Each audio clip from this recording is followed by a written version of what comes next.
Bonjour Saint-Martin, bienvenue dans la première saison de notre podcast fait pour vous. Ici, on vous parle d'histoire, d'avenir, de nos engagements, de nos services en mairie. Une mine d'informations pour tout savoir sur Saint-Martin-Boulogne. Bonne écoute!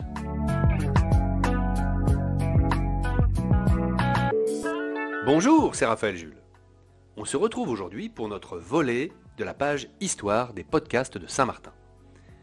Dans cette catégorie, nous revenons sur nos racines, sur ce qui fait l'identité de notre commune.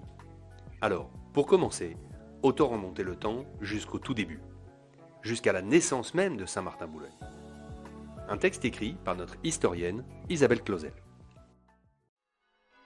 Nous sommes le dimanche 12 février 1790, au début de la Révolution française. Ce dimanche, à la fin de la messe, un officier prend la parole devant tous les paroissiens. Il explique que selon les lettres du roi Louis XVI et un décret de la toute nouvelle Assemblée nationale, une municipalité va être créée à Saint-Martin.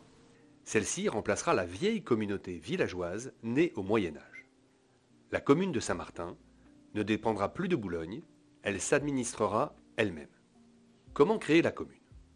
En choisissant d'abord un conseil municipal parmi les gens les plus riches. Les élections sont simples à organiser.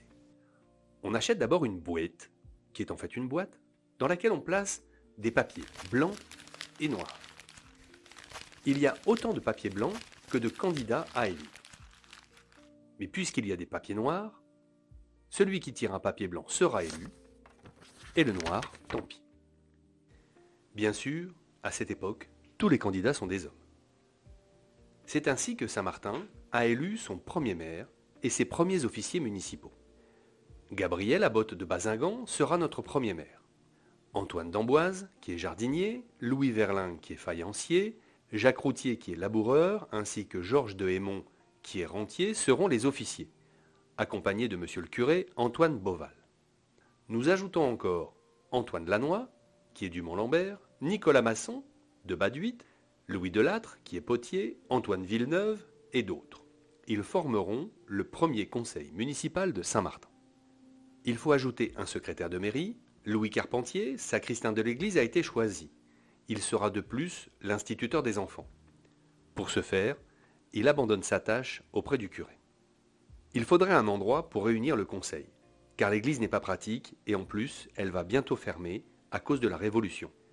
On récupère un bâtiment annexe au presbytère et on en fait une salle de réunion pour la commune. Monsieur le maire fait acheter 11 chaises et un fauteuil. L'endroit servira aussi d'école. C'est l'actuel bâtiment des archives qui a donc été la première mairie de Saint-Martin.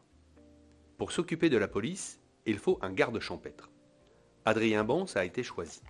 Il empêchera, entre autres, les troupeaux de divaguer sur les routes. Et aussi, la commune va obliger les habitants à nettoyer les chemins devant chez eux, où ils avaient jusqu'alors trop l'habitude de déposer des ordures et de dresser des tas de fumier. Mais comment payer les 2 employés de la commune et les matériels nécessaires ? La municipalité ne possède rien. Heureusement pour elle, si on peut dire, la Révolution a fait fermer les monuments religieux qui vont être vendus. Saint-Martin va gagner quelque argent de la vente à des particuliers, du petit séminaire de Maquetra, de la ferme de Moulin-l'Abbé, ainsi que de celle des Ursulines en bas de Dringant. Cet argent va servir à réparer le chemin d'Ostrove, celui du Denacre, ainsi qu'à payer les employés et aussi acheter de belles écharpes tricolores pour en vêtir le maire et les élus, comme la loi l'exige maintenant depuis 2 ans. Mais pour que la commune ait d'autres rentrées d'argent, la municipalité va créer 3 impôts. Une contribution mobilière, qui est notre taxe d'habitation, un droit de patente pour les commerces, ainsi qu'un impôt foncier pour les propriétaires. Une dizaine de personnes proposent de collecter les impôts en échange d'une rétribution. Claude Balin a exigé moins que les autres. Il est choisi comme premier percepteur de la ville. Il promet de ne pas détourner d'argent et son ami Jacques Lannoy paie une caution pour lui. Il va aussi falloir organiser une garde nationale dans le canton, car la Révolution est une période de guerre et de révolte. La nuit, en particulier, les ennemis de la République rôdent. Il convient d'organiser des patrouilles. 44 fusils à baïonnette de type Charleville 1777 avec leurs fourreaux sont livrés, ainsi que 44 pierres à feu Ce sont de petits blocs de pyrite de fer qui créent l'étincelle permettant de mettre à feu la poudre noire. À peine installé devant le cimetière de Saint-Martin, l'arbre de la Liberté est retrouvé le lendemain matin, par terre, débité en tronçons, avec un écriteau injurieux contre les élus. Après avoir brûlé cet écriteau, on inaugure un nouvel arbre planté au son de l'hymne des Marseillais, c'est-à-dire de la Marseillaise. Ce nouvel arbre sera mieux surveillé. La France est devenue une république et déteste les vieux souvenirs du temps des rois chrétiens. À Saint-Martin, nos 2 employés recensent dans le cimetière les monuments portant des fleurs de lys. Ces monuments seront détruits. Le nom même de la ville est trop chrétien. Le 24 octobre 1793, le conseil municipal décide que la commune s'appellera La Montagne, pour des raisons géographiques et pour montrer au pays sa bonne volonté républicaine.